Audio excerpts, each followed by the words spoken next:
حضرت شیخ بایزید رحمۃ اللہ تعالیٰ نے لکھا ہے کہ حضرت نے اپنے مریدوں کے ساتھ نماز پڑھنے جا رہے تھے، تو گلی تنگ تھی، تو اس جانب سے کتا بھی آ گیا۔ تو ظاہر ہے اگر تلقین آئی غیب سے، کوئی دل میں خیال تو آیا ہوگا نا، تو حضرت نے اپنے کپڑوں کو بڑا سمیٹا اور سائڈ پہ ہو گئے کہ کتا گزر جائے کہیں میرے کپڑوں سے لگ ہی نہ جائے گی۔ تو پھر یہ تلقین آئی غیب سے، وہ جو کتا ہے نا وہ بول اٹھا، عرض کرتا ہے بایزید کیوں مجھ سے اتنی نفرت کر رہے؟ آپ نے فرمایا تو نجس ہے، میں نماز پڑھنے جا رہا ہوں، میرے کپڑے خراب کر دے گا، میں تو اس لیے پیچھے ہٹا ہوں۔ تو کتا آگے سے کہتا ہے حضرت اگر میں گیلا ہوں تو پھر نجس ہوں، پھر ناپاک ہوں، اگر خشک ہوں تو پھر تو میں ناپاک ہی نہیں، اگر آپ کے کپڑوں سے لگ بھی گیا تو کچھ نہیں ہوگا، اگر گیلا ہوں تو لگ گیا تو پھر آپ کے کپڑے ناپاک کروں گا، لیکن پھر بھی میری ناپاکی ایسی ناپاکی ہے کہ 3 بار کا جو پانی ہے وہ اس ناپاکی کو دور کر دے گا۔ اگر آپ کے کپڑوں سے لگ گئے نا 3 بار، اگر آپ اپنے کپڑوں کو پانی سے دھوئیں گے تو کپڑے پاک ہو جائیں گے۔ لیکن بایزید کبھی تو نے اپنی ناپاکی پہ غور کیا؟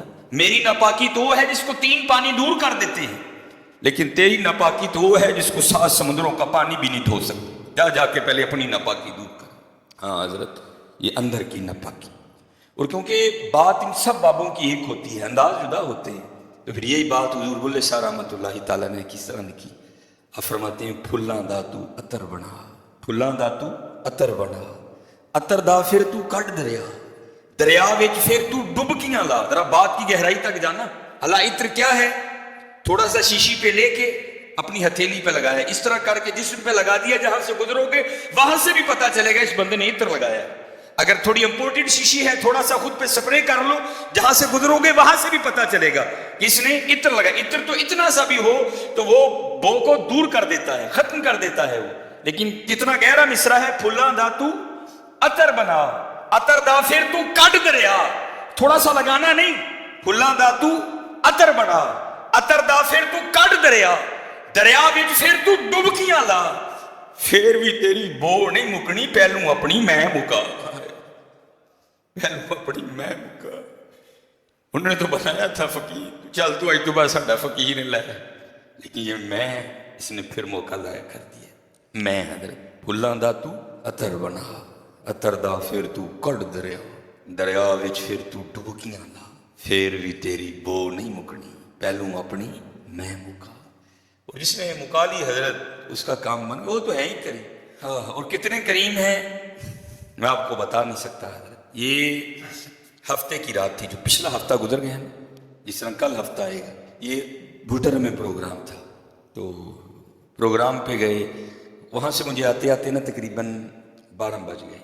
جب میں گھر آیا نا تو چھوٹا بیٹا میرا، سب سے چھوٹا ابراہیم، بڑا رو رہا تھا، تو ماں اس کو چپ کرانے کے لیے نا وہ ٹہل رہی تھی، اس کمرے سے اس کمرہ، اس کمرے سے اس کمرہ، تو وہ کہتی ہے کہ شاہ کے بعد کس کی طبیعت خراب ہے، مسلسل رو رہا ہے، میں نے بڑا چپ کرایا، نہیں کر رہا، تو اس طرح کریں اس کو کسی ہاسپٹل لے چلتے ہیں۔ میں نے کہا چلو، عمل خدمت لے گئے، اور ڈاکٹر نے چیک کیا، اس نے کہا بچے کا گلا خراب ہے، اور جب بھی بچوں کا گلا خراب ہوتا ہے نا ساتھ پھر ان کے کان میں بھی درد ہوتی ہے، اس کے کان میں درد ہے اس لیے رو رہا ہے۔ اس نے وہ دوائی وغیرہ انجیکشن وغیرہ لگائے، اس کے کان میں ڈراپس بھی ڈالے، لیکن میں نے کہا نہیں، میں آدھا گھنٹہ ویٹ کروں گا، بچے کی جب طبیعت سنبھلے گی نا میں پھر ہی گھر لے کے جاؤں۔ ہم وہاں بیٹھ گئے، خیر بچے کی طبیعت سنبھل گئی، ہم لے کے نا گھر آ گئے۔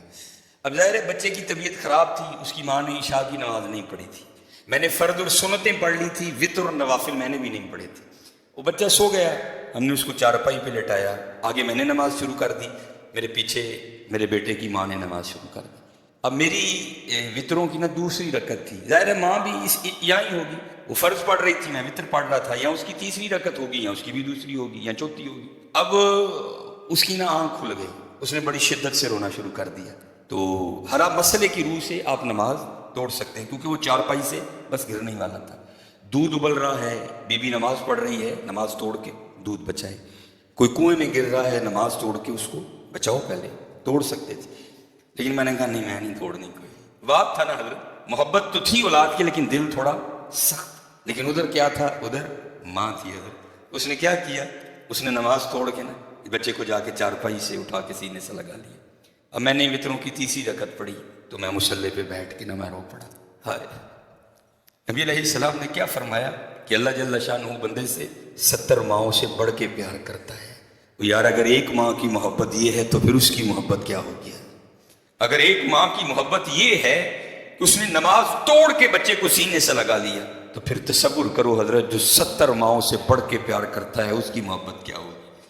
لیکن بات پھر وہی ہے حضرت، ہم تو مائل با کرم ہیں لیکن کیا ہم تو مائل با کرم ہیں لیکن آگے سے کیا جب یہ وہ بچہ تھا نا، میں نہیں تھی حضرت، وہ تو پوری شدت سے رو رہا تھا، مجھے بٹھاؤ، مجھے اٹھاؤ، مجھے بچاؤ، مجھے بچاؤ. شدت تھی نا حضرت، اس شدت نے ماں کو مجبور کر دیا کہ اس نے نماز توڑ کے بچے کو اٹھایا. یہاں بھی جب شدت آتی ہے نا حضرت تو پھر دریائے رحمت ایسا جوش میں آتا ہے کہ بگڑی بن جاتی ہے. لیکن پھر کیا ہے، ہم تو مائل با کرم ہیں، کوئی سائل نہیں.